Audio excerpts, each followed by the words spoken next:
자, 그럴듯한 유창한 말로 사람들을 현혹시키는 뒤에 순식간에 배신.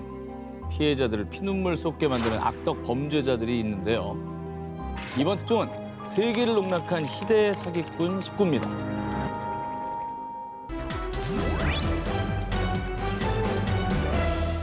(2018년 1월 14일) 미국 시카고발 비행기가 영국 런던 히스로 공항에 도착했는데요.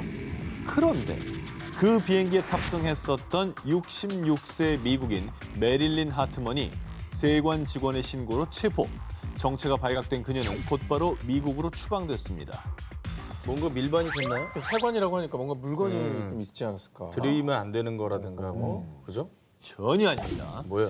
평범한 일반인인 하트만이 런던 공항에서 쫓겨난 이유는 바로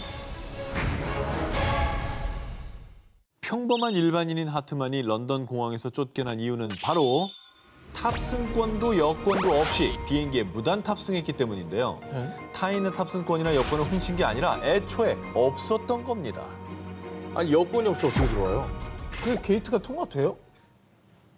아니, 일단 출국장 타기 전에 여권 탑승권 확인 다 하잖아요. 네. 그리고 이제 검색돼 진부 친구 다음에 또 친구 있고. 치고.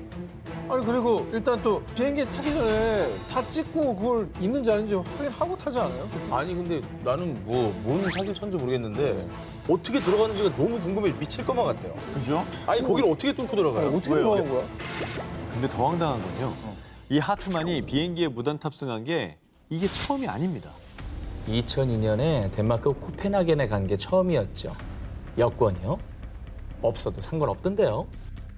그리고 2014년엔 산호세 공항에서 로스앤젤레스 공항까지, 2015년엔 산호세 공항에서 잭슨빌 공항까지 비행기 무단 탑승에 성공했고요. 그렇게 하트만이 탑승권, 여권 없이 밀항을 시도한 게 무려 30번에 달한다고 합니다. 그러니까 어떻게 하냐니까? 아니, 그러니까 내가 배우려고 그러는 게 아니라 어떻게 그러냐고. 아니 투명인간이야? 9.11 테러 이후에 네. 보안 검색이 굉장히 철저해지면서 이건 굉장히 불가능한 일로 보이는데 궁금해하시니 제가 이 하트만의 밀항의 기술 알려드리겠습니다. 대체 무엇이냐? 단체 여행객을 따라다니면 일행이라고 생각하더라고요. 그리고 항공사 직원에 따르면요. 주의를 끌지 않고 무슨 유령처럼 떠돌아다닌다고요. 행동도 자연스러워서 저는 정말 진짜 승객이신 줄 알았다니까요. 가능해? 상습 밀항범인 하트만은 밀항을 시도하다 발각된 경우도 많습니다. 그래서 수차례 경찰에 체포됐었고 지난해에는 교도소에 수감되기도 했는데요. 그런데 지난 3월 또다시 밀항을 시도하다가 체포. 결국 엄중한 법의 심판을 기다리고 있다고 합니다. 근데 이거는 어찌됐건 공항이 뚫렸다는 건 문제예요. 안전이 최우시 돼야 되는 곳인데 정말 말씀하신 대로 진짜 나쁜 맘 먹었으면 큰일 나는 거예요. 엄청 위험한 네. 거였죠. 절대 그러지 마시기 바랍니다. 미술사를 뒤흔든 모모의 거장. 초현실주의를 대표하는 독일 화가 막스 에른스트. 그의 작품 숲2는 수십 년간 행방을 알 수 없다가 2004년 세상에 다시 등장. 당시 막스 에른스트 최고 전문가인 베르너 스피스의 진품 감정을 마친 뒤 2006년 한 수집가에게 약 76억 원에 팔리며 엄청난 가치를 증명했습니다. 그런데 5년 뒤인 2011년 당시 팔린 막스 에른스트의 숲2가 진품이 아니라 위작이었다는 사실이 밝혀졌습니다. 아니, 전문가한테 진품 감정을 받았다면서요. 그것도 다른 사람도 아니고 그 사람 권위자가 그러니까요. 해준 거 아니에요? 네. 이 위작 스캔들의 주인공은 독일의 화가 볼프강 벨트라키. 그런데 더욱 충격적인 건요. 그가 막스 에른스트의 작품뿐만 아니라 하일리 캄펜동크, 앙드레 드랭, 키스 반 동겐 등 전 세계 유명 화가들의 작품 14점을 위조, 약 500억 원이 넘는 이득을 취했다는 사실이었습니다. 되게 잘 그려놨다. 저주받은 재능이다. 그러니까. 근데 보통 미술품을 감별할 때 화가 고유의 붓터치, 기법 이런 화풍을 분석하는 건 물론이고요. 현미경 등을 이용해 그림을 그린 캔버스의 재질, 사용된 물감의 종류까지 과학적으로 분석해서 위작을 감별해내는데요. 그런데 이 벨트라키는 위작을 그릴 때 그림만 잘 그려서는 안 돼. 그 사람을 완벽히 파악하고 내가 그 화가가 돼야 한다고. 원작의 화가가 어느 시대 사람인지, 그 시대에 사용한 재료들은 무엇이었는지 철저하게 조사하는 건 물론이고 똑같은 물감, 똑같은 붓, 똑같은 캔버스를 사용했고요. 심지어 피곤해 죽겠네. 이 사람은 왜 하필 새벽에 그림을 그린 거야. 아, 원작 화가의 생활 패턴과 주변 환경까지 철저하게 조사. 만약 원작의 화가가 새벽에만 그림을 그렸다면 벨트라키도 새벽에만 그리고 비 오는 날 그렸다면 똑같이 비 오는 날에 그리고 원작이 이틀에 걸쳐서 완성됐다면 벨트라키 또한 무슨 수를 써서라도 이틀 안에 그림을 완성했습니다. 저 재능이 너무 아깝다. 아, 이 정도면 진짜 좋은 맘 먹고 좋은 작품 그리셨으면 더 좋았을 것 같아요. 근데 치밀하게 이제 잘 해왔던 것 같은데 어쩌다 들통이 이렇게 난 거예요? 아, 정말 딱 한 번의 실수입니다. 스위스 미술관에서 벨트라키가 위조한 하인리 캄펜덩크의 붉은 말을 구입, 작품 보존을 위해 그림 성분을 조사했습니다. 그런데 티타늄 화이트 물감속 성분에 화가 캄펜덩크가 활동했던 시대엔 사용되지 않았던 산화 성분이 포함돼 있었던 겁니다. 하하. 이 사건으로 모든 것이 들통난 벨트라키는요, 위작한 이유에 대해 제 이름을 건 그림을 76억 원에 구매하는 사람은 없다고요. 라고 밝히며 위조 사실을 자백. 4년간 교도소에 수감됐다가 2015년에 석방됐는데요. 위작 스캔들로 유명해진 그는 이제 당당히 자신의 이름을 걸고 활발히 작품 활동 중이라고 합니다. 그래요, 자기 작품 해요. 이 정도 재능 있으시면. 그럼. 네. 현실판 Catch Me If You Can. 자, 두 기자님들 실제 희대 위조 지폐 사기꾼 이야기를 다룬 리오나르도 디카프리오 주연의 영화 Catch Me If You Can 보셨죠? 아, 너무 그럼요, 좋았죠. 그럼요. 그 사실 그 신분을 계속 바꾸잖아요, 디카프리오가. 사기를 치는데 아주 대단하죠. 사실 뭐 그 영화의 주인공이 오늘의 끝판은 아니죠. 사실은. 자, 그런데 이번 특종은 영화 Catch Me If You Can의 버금가는 영화보다 더 영화 같은 사기와 변신의 귀재의 이야기입니다. 그 주인공은 바로 영어, 스페인어 등 7개 국어 이상을 구사하며 무려 100개 이상의 신원과 여권으로 전 세계를 돌아다니며 사기 행각을 벌인 콜롬비아 출신 국제 사기꾼 33세 후안 카르로스 구스만. 야, 100개의 신원이요? 멀쩡하게 생겨가지고 왜 그러냐. 내가 뭐가 있는지도 모르겠다. 근데 저 정도 사기꾼이면 다 기억할 것 같아요. 아, 그러려나? 네, 구스만은요 스펙만큼 전과도 화려합니다. 미국에서만 3번 추방당했고요. 2005년 영국에서는 감옥 수감 중 2개월 만에 탈옥. 이후 아일랜드에서 붙잡혔다가 프랑스로 추방되는 등 각국의 골칫거리로 당시 캐나다, 콜롬비아, 러시아, 일본, 멕시코 등 무려 7개 나라에서 수배 중인 국제 수배범이었습니다. 아, 확실히구나. 아니, 뭐라고 돌아다니길래 7개국에서 수배를 당해요? 자, 구스만은요 딱 하나. 세계 각국의 초호화 호텔만 노렸는데요. 최고급 호텔들의 숙박한 척하면서 스위트룸 손님들의 정보를 입수했고요. 그 손님 행세를 하면서 호텔 카페와 바를 수시로 드나들고 환전을 핑계로 리셉션 직원들에게 얼굴 도장을 찍었습니다. 그런 뒤 스위트룸 주인이 외출한 때를 틈타. Claro, yo solicito la llave, ellos me dan una llave original y ellos abren una caja fuerte. No forzó ni la puerta, ni la caja, ni la ventana, ni nada. Luego lo hacen. 자, 이런 수법으로 그가 훔친 돈만 무려 단어 약 16억 원에 달할 것으로 추정된다고 합니다. 저런 식으로만 16억 원을. 저게 돼요? 드러난 것만. 드러난 것만이지, 그러니까. 그냥 장기 투숙하는 되게 부유한 비즈니스맨인가 보다 하지. 뭐 사실 뭐야 이렇게 의심을 안 하잖아요. 아니, 저러다가 실제 방주인하고 마주치면 그럼 어떻게 해요? 그러니까. 자, 구스만은 범죄 행각을 벌이다가 실제 방주인을 마주쳐도 당황하기는커녕 아, 일찍 오셨네요. 호텔 직원입니다. 룸 컨디션 체크 중이었어요. 뭐 필요한 거 없으시고요? 무범하다. 사실 구스만의 사기 인생은 10대 때부터 시작됐는데요. 그 신고식도 화려했습니다.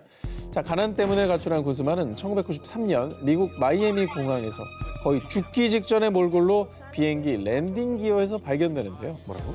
자신을 콜롬비아에서 온 14세 고아라고 호소, 언론의 주목을 받으며 많은 기부금을 받았습니다. 하지만 사실은 17세였고요. 부모님도 버젓이 살아있었다고 합니다. 도대체 목숨 걸고 저 랜딩기어에 숨어간 거 아니에요? 참 아니, 그렇게 보였다면 기부금 보낼 수 있죠. 있죠, 당연히. 보낼 수 있죠.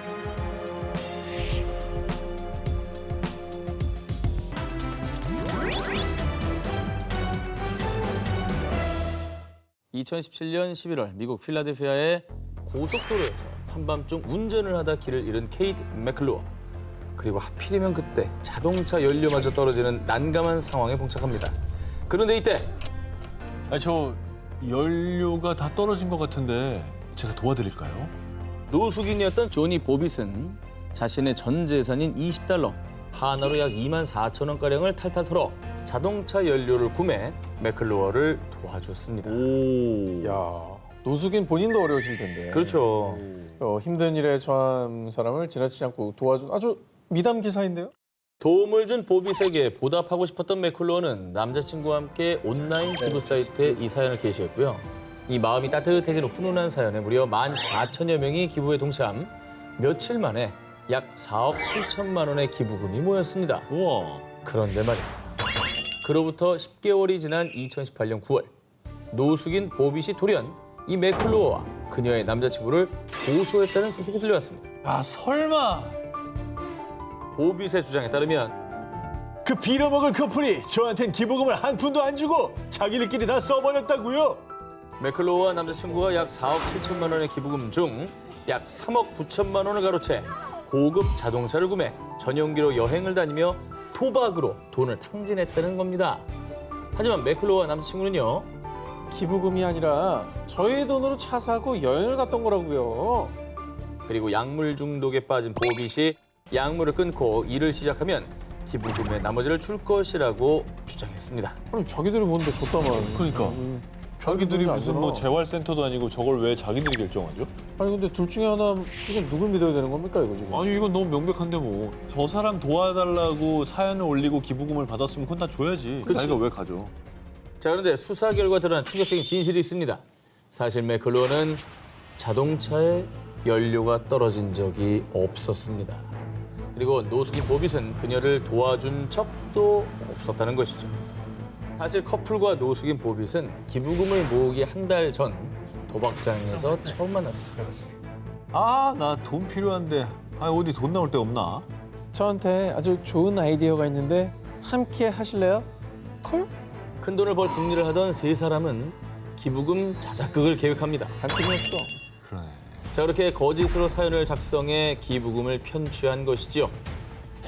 대단하다, 대단해. 차라리 저렇게 갈등을 빚었던 게 다행이네. 진실을 우리가 알게 됐잖아. 그렇지. 2010년 스페인 파코 산스란 남성이 온몸에 악성 종양이 무려 2천여 개나 퍼져 생명의 위협을 받고 있다는 안타까운 소식이 전해졌는데요. 이에 스페인 유명 진행자인 호르헤 하비에르 바스케스와 스페인 유명 축구 선수인 알바로 네그레도 등 유명 인사를 포함한 수많은 사람들이 기부에 동참. 2010년부터 약 7년간 무려 약 3억 5,700만 원에 달하는 기부금이 산스에게 전달됐습니다. 종양이 어떻게 몸에 2천 개나 생길 수가 있죠. 그러니까요. 네, 이거 뭐 응원하는 사람들이 있으니까 좀 잘 쾌유됐으면 좋겠습니다. 아 근데 좀 불안합니다. 오늘 주제가 또 주제인 만큼 희대 사기꾼 중에 이분이 또 나왔다고 한다면 아 이거 가슴 아픈 일인데요. 기부금을 받은 지 7년 만인 2017년 3월 경찰에 체포된 파코 산스. 사실 산스의 몸에 퍼진 악성 종양은 생명에 큰 지장이 없는 양성 종양이었습니다. 하지만 병원에서는 이제 몇 개월밖에 남지 않았다고 하는데 정부에서는 아무런 조치를 취해주지 않네요. 어쩌죠? 산스는 시한부 행사를 하며 방송 출연, 자선 행사를 연 것도 모자라서요. 파코 산스 협회까지 개설, 치료법 연구에 필요한 자금을 모은다는 명목하에 기부금을 유도한 것입니다. 아휴. 자, 사람들이 속을 수밖에 없었던 이유가 있습니다. 미국에서는 선진 치료법이 있다는데 스페인에서는 치료법이 아직 마련돼 있지 않네요. 산스는 임상 실험을 핑계로 스페인 주재 미국 대사관의 협조를 받아 미국에 무려 11번을 방문, 치료하는 척 사기를 쳤습니다. 하지만 실상 모든 경비를 지원받아 미국 여행을 즐겼다고 합니다. 야, 저거 또 미국 대사관은 또 어떻게 속았냐? 중요한 건 결국 우리가 이제 알게 됐잖아요. 네. 이게 어떻게 해서 들통난 겁니까? 산스가 자신의 투병기를 담은 책을 출판한 적이 책도 있었습니다. 냈어? 왜 인쇄 받아야 되잖아요. 잠이 오나? 이게 안 돌아오네. 자, 이때 책 편집자가 산스를 의심하기 시작합니다. 그렇게 2년 동안 차곡차곡 증거를 모아 이 산스를 경찰에 신고했고요. 그리고 산스가 기부자들을 조롱하는 미공개 영상이 함께 폭로되며 많은 사람의 공분을 샀습니다. Necesito no, pulso no. Necesito vuestro impulso, necesito vuestra visa. 이게 이제 연출 찍다가 막 자기끼리 논 거구나. 와, 진짜 진짜 선한 마음을 지금 이렇게 이용하다니 진짜.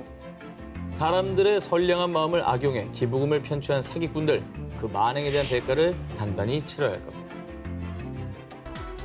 오케이. 투자자 200명 속인 금융사기꾼 체포. 100억 가로챈 희대의 사기꾼 법원행.